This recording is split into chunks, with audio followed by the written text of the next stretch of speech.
seu podcast de metabolismo e endocrinologia. Hoje o nosso bate-papo é um pouquinho diferente, é sobre pediatria, e aí a gente tem a honra de apresentar a doutora Yara.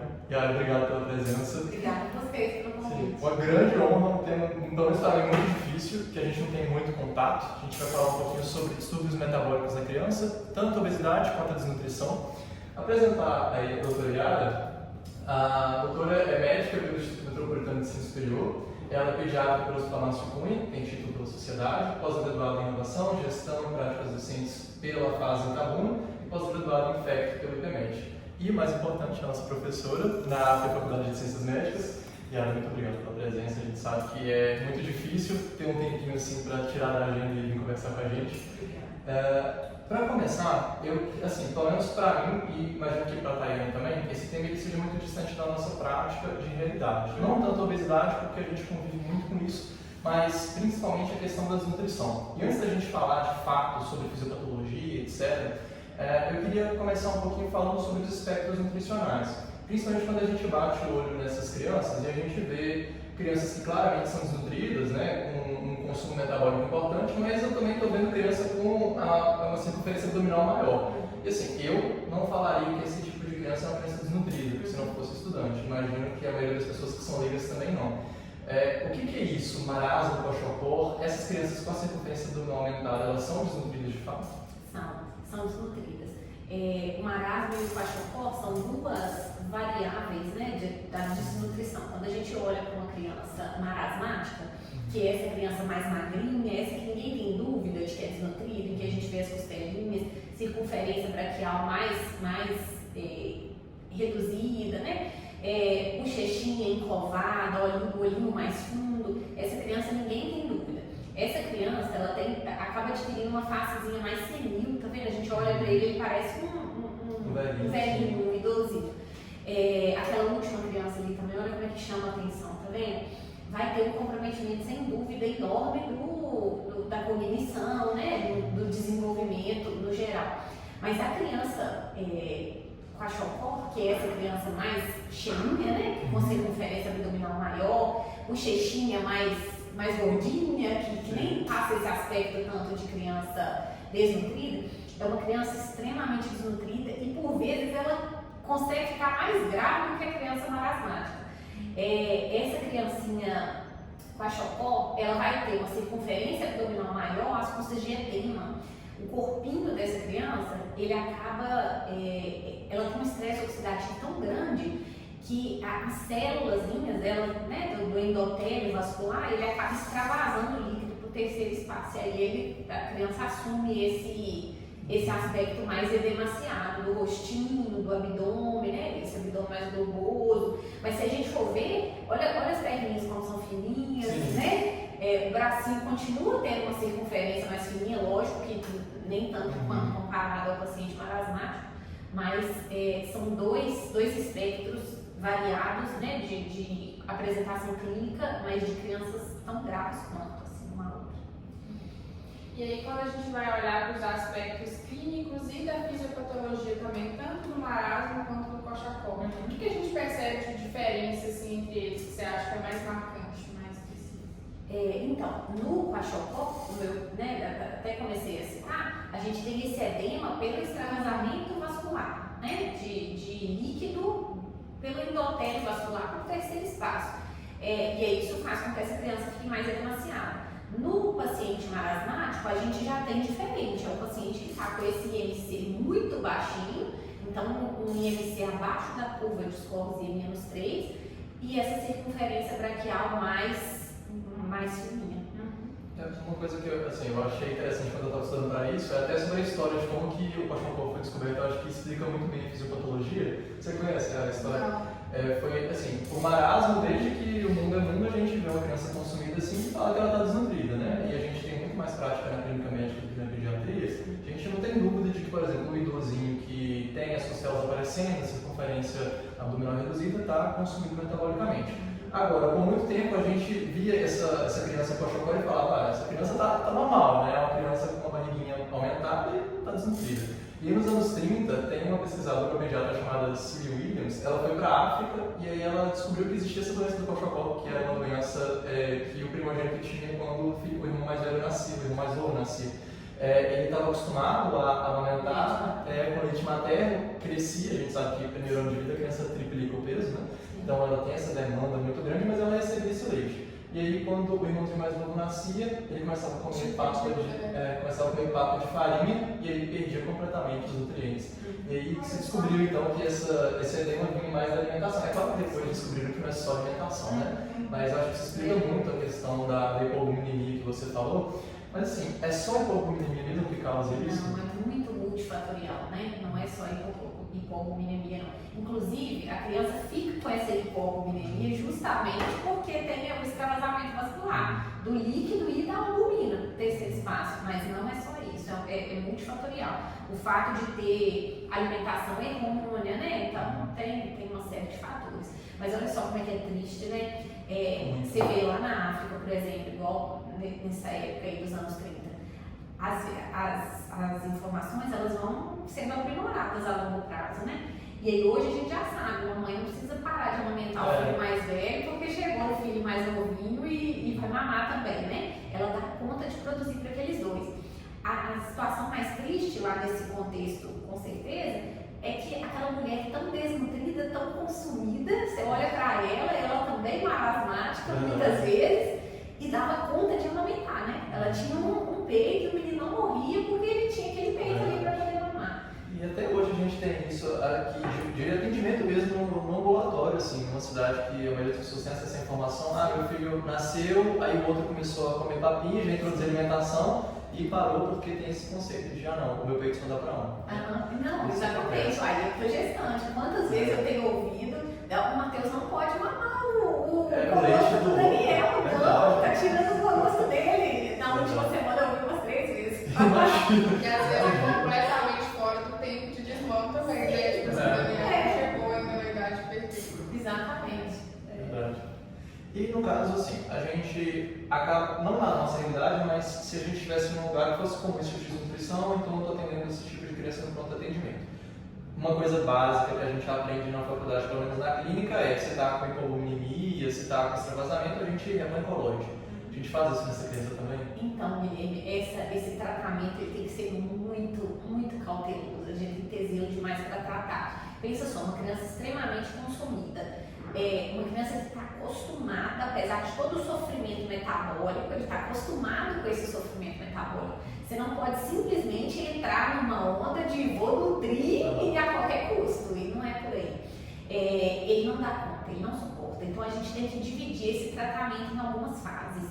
A fase inicial, que a gente considera, chama estabilização, em que você vai organizar o paciente para que ele consiga, devagarzinho, começar a receber aqueles nutrientes todos.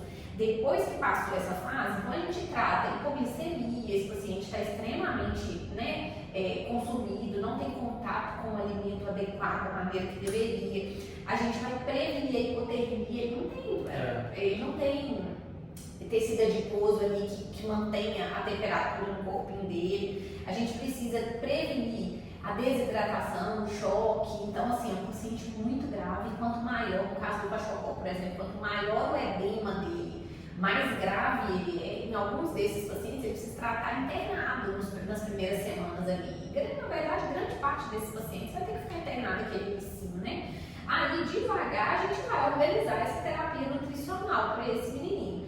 Mas, devagarzinho, passou dessa fase, eu vou reabilitar esse paciente, visando que ele comece a ganhar peso, mas comece a ganhar peso de uma maneira adequada, assim, que eu tenha aquele menininho na mão. Eu não posso simplesmente só colocar o alimento para ele, aumentar aporte calórico para ele e achar que ele tolera aquilo ali. Ele não vai tolerar.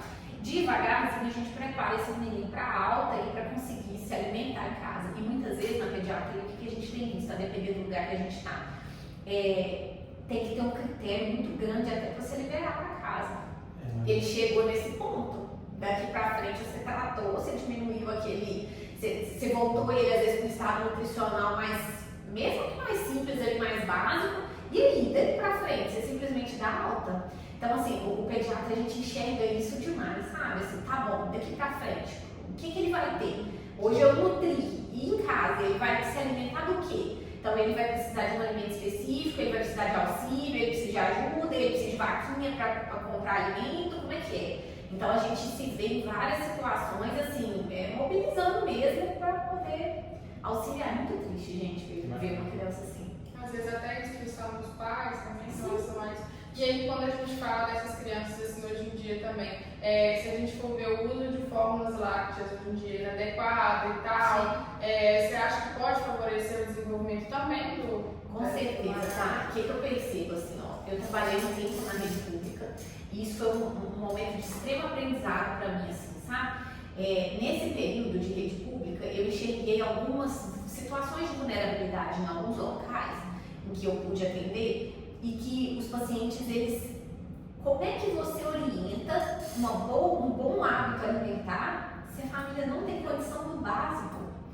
Isso me frustrou muito enquanto pediatra, sabe? Isso, assim, é triste demais, é o mínimo, entendeu? É o mínimo, gente, é comida, é o básico. Isso me frustrou muito, assim, como pessoa, como pediatra. Eu falei assim, gente, eu não consigo, eu consegui até aqui, daqui pra lá eu não vou mais. Isso é triste demais. A fórmula, muitas vezes, às vezes a família ganhava lá pouca lata, né? Sim. E aí, o que ele fazia? Ele fazia com que aquela lata rendesse mais. E aí, ele diluía a lata mais. Só que isso é fator de risco para essa desnutrição. Se eu estou diluindo a lata mais, eu estou ofertando leitinho aguado para a criança ali, né? Então, sem dúvida, a diluição inadequada da fórmula, a oferta só de farináceo, sem dúvida, aumenta a chance. O uso também só dessa fórmula, em vez de usar ela variando com outros alimentos, também pode ser um fator desencadeante? Com certeza. A criança, a fórmula infantil, ela é um alimento industrializado que tenta simular a oferta de leite materno para aquelas famílias que a mãe não tem possibilidade de amamentar ou optou por não amamentar ou tem alguma doença que contraindique, enfim. Só que a fórmula é um alimento industrializado e que vai ser utilizado de maneira exclusiva em alguns pacientes e se diluída adequadamente, substituindo esse leite materno aí, até o 6º mês. Passou de 6 meses, a fórmula não é sozinha mais um alimento adequado para a criança. E aí, se os pais passam de 6 meses, tem a fórmula, a criança começa a demandar um alimento em maior quantidade. Se a família financeiramente não tem condição de suprir aquela demanda, começa a fazer mingauzinho de farinha, mingauzinho de aveia, fubá, enfim, né? Que não supre demanda para o bebezinho. Não tem fruta adequada, não tem legume adequado, carne de maneira adequada, ou outras proteínas, né? É muito triste, gente, desnutrição é muito triste. Engana a fome, mas não nutre a criança. Sem dúvida, exatamente. E agora eu estou lembrando também de um conceito que a gente viu na faculdade da fome oculta, né? Que esse paciente, ele, antes de ficar nesse estágio, ele já tinha déficit de micronutrientes, mas o corpo ainda não sinalizava e ele chegou nesse ponto. E aí, um pouquinho sobre o tratamento ainda, uma coisa que a gente talvez tenha até mais acesso do que essas crianças tendo visto o lugar que a gente vive aqui no Brasil, é sobre o cuidado com a síndrome de realimentação. Porque, assim, para mim, essa criança ela não tem diferença daquele idosinho paquete, ou idosinho consumido, pós-AVC, que chega na UTI, você vai hiperalimentar, aí vai fazer um anabolismo enorme, hipofosfatemia depois, então são os mesmos cuidados, né? E também, essa criança, eu posso falar que ela é imunossuprimida. Sem dúvida nenhuma, sem dúvida. Existe a recomendação de entrar com antibiótico para essas crianças? O Guilherme, como prevenção nesse primeiro momento, não. Se esse paciente não tiver com quadro infeccioso evidente, não tem necessidade. O que você tem que fazer é ter uma avaliação criteriosa ali, a todo tempo, porque chance de adoecimento infeccioso ele tem e é enorme. É que o Brasil é das principais causas dessa infecção. Sim, com certeza. E um pouquinho agora sobre essa parte da alimentação que a gente conversou da introdução alimentar. Quando que a gente pode começar isso para a criança, tendo em vista esses prejuízos que futuramente ela pode ter?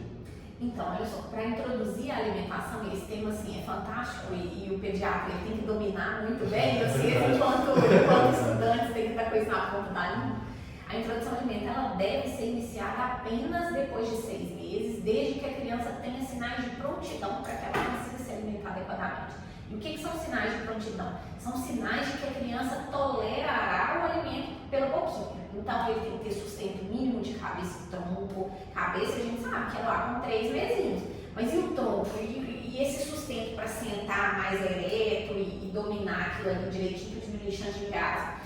Tem que ter um reflexo de protusão da língua já negativado, então ele já não pode ficar mais o tempo inteiro cuspindo, né, tudo que coloca na boca. Já tem que estar interessado pelo alimento, então toquinho, tomar água, o bebezinho tem que vir e querer puxar esse copo. Vocês já devem ter visto vários vídeos que circulam por aí no Instagram. Às vezes o pai indo comer, o menino abre a boquinha achando que está indo pela boquinha dele. Então tudo isso é sinal de prontidão.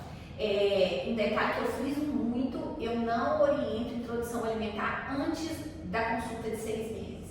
Então não tem dessa, de vou te orientar agora, porque ele fazendo 6 meses, você vai lá e começa. Não é só idade, gente, não é só idade. Tem uma avaliação inteira ali por detrás.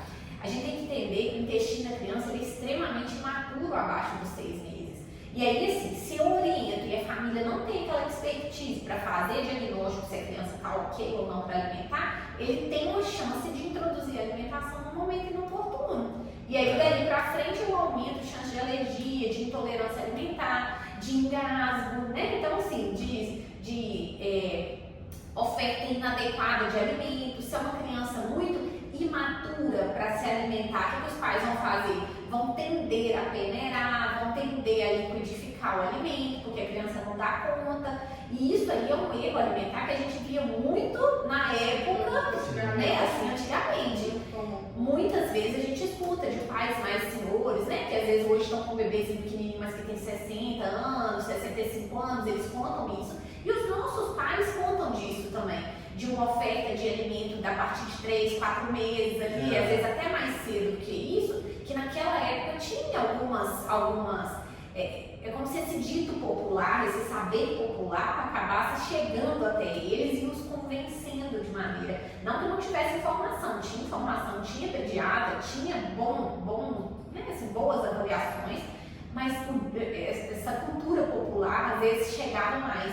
Hoje, graças a Deus, eu tenho percebido que a família ela acredita mais na informação de qualidade que chega para eles. E não é porque fez 6 meses, você vai parar de dar o peito também, né? Exatamente. Estamos aqui, amamentando o Matheus com 2 anos, grávida de 9 meses. E a pouco a gente falou, pra quê? Podia ter dente. Exatamente. Essa boca cheia de dentes, ninguém falando de tudo. Assim mesmo. Acho que tem 2 coisas que o pediatra brasileiro tem que defender sempre, que é tratamento de diarreia no Brasil e amamentação. Com certeza, gente, até porque nós somos um país em desenvolvimento, um país assim que, se a gente for pensar, a população não tem condição socioeconômica para poder ofertar os melhores alimentos em todos os locais, mas o peito a mãe tem, né? Então se esforça para amamentar, então é de graça, né? Já gasta tanto de outras coisas, né? Realmente.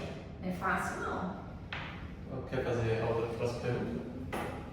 Em relação à consumadora de papinho industrializado, porque realmente quando a gente conversa com meus pais, avós, era assim, era o fubá, era o angu, mas hoje eu vejo muito na prática, deu 6 meses, papinho industrializado, vai na farmácia, compra papinho, com vários sabores. já vem pronto, o bebê consegue até escolher o sabor que ele quer, isso tem E aí indicação. vem lá, fonte de vitaminas, várias vitaminas, todas, aí nossa, eu tô arrasando então, A né? indústria compensa, Com certeza.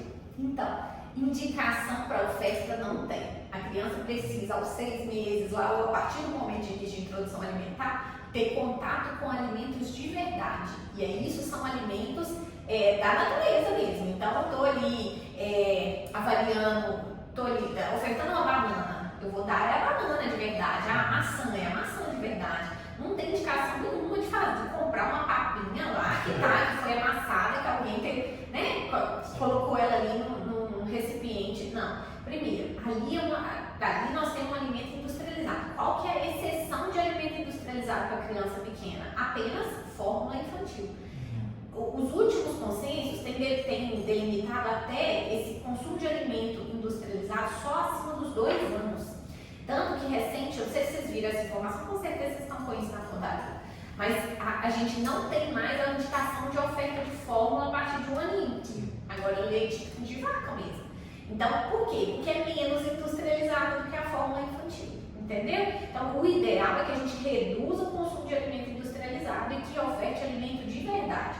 Essas papinhas eu falo muito com os meus pacientes? É que não pode usar? Não, não é isso. Tem algumas marcas que são marcas específicas, que não tem corante, estabilizante, conservante, não sei o quê. Com isso, o tempo de validade é muito curtinho, mas ela facilita, por exemplo, às vezes você vai, nossa, eu vou viajar, eu vou ficar 24 horas nesse transporte aí, é um voo, é outro voo, é isso, é aquilo. Não tem como eu armazenar o alimento, eu estou no aeroporto, não sei o que eu vou encontrar para ofertar para o meu filho. Tudo bem, gente, compreendo, assim, é um dia, é uma coisa isolada, esporádica, mas isso tem que fazer parte de rotina alimentar de criança, né? Então, até pensando no desenvolvimento, por exemplo, uma criança que tem o costume de comer só as papinhas industrializadas ou comer uma comida sempre muito peneirada, gera que no futuro ela tenha dificuldade também com texturas, com formatos de comida diferentes. E aí acaba desenvolvendo também, por outro lado, a gente fala da desnutrição, mas acaba também gerando a questão da obesidade, por ser uma criança que desde